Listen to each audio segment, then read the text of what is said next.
My wife, Svetka, and I have been living together for 3 years now, always dreaming of leaving our small town behind for a new life elsewhere. We often discuss the possibilities of starting fresh in a different province.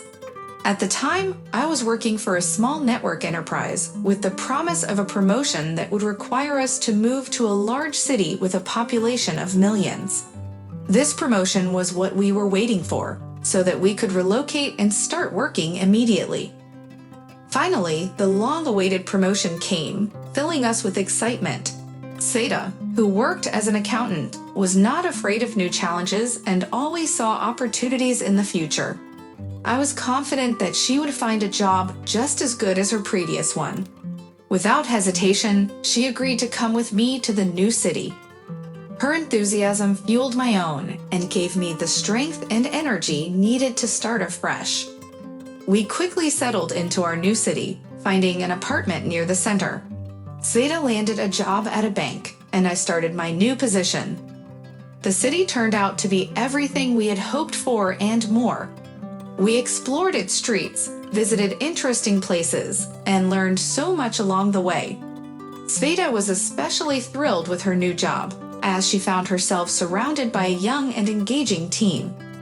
One day, as we sat in a cafe, deep in conversation, Sveta looked at me and said, "It's amazing that we're here. It feels like we're finally making it." I wholeheartedly agreed, responding, "Yes, my dear, you're absolutely right. We're truly thriving."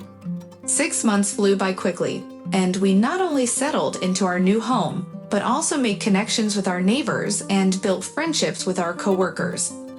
There were times when I would stay late at work, only to pick up Sveta from her gatherings with friends, or vice versa, with Sveta waiting at home, preparing a delicious dinner for us. If I was running late, my wife never criticized me.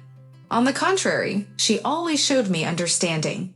One evening, she approached me with an embrace and said, "We're having a work party. Would you mind if I go without you? It'll just be with my colleagues." Of course, I didn't mind. I trusted my wife completely. "Go ahead, my love. If there's anything, just come home in a cab," I replied.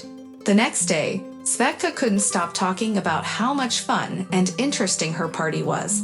I truly felt happy for her.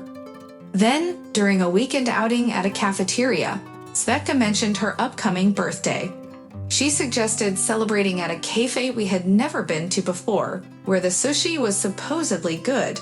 I expressed my thoughts to her, saying I had also wanted to try that place. However, she frowned, lowered her eyes, and then met my gaze. "Oh, that's right. We haven't been there. I've just heard about it. It's a shame we haven't been able to go." That night, I struggled to fall asleep. I kept thinking about what my wife had said and the inconsistencies in her words. Did she really go to that cafe? And if so, why did she hide it from me? Who could she have gone there with? These questions weighed heavily on my mind. In the morning, before leaving for work, I couldn't help but ask my wife, "Sveta, are we okay?" She wrapped herself around my neck and said, "Sure, let's go. We're already late." Those words echoed in my mind for a week, leaving me feeling lost and unsure of myself.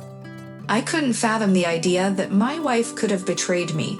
It wasn't until that conversation that the thought even crossed my mind. Leaving work early, I decided to surprise my wife and wait for her. Maybe we could catch a movie or take a stroll in the park. As I sat in the car for half an hour, I discovered my phone had died completely. Determined, I went to the bank to inform Sveta that I was waiting for her, only to find out she wasn't at her usual place. Instead, I was directed to the manager's office. Without hesitation, I knocked on the door and entered. What I saw next left me in utter shock. There, sitting on her boss's lap, was my wife. Their faces filled with fear, he questioned, "Who are you? Sveta, why didn't you lock the door?" Everything became a blur after that. Sveta's screams and cries filled the air as she scrambled under the table, seemingly where she belonged. My anger took over, and I approached her boss, delivering a punch that seemed perfectly aimed. Leaving the chaos behind, I returned home, packing up all of her belongings and placing them by the door.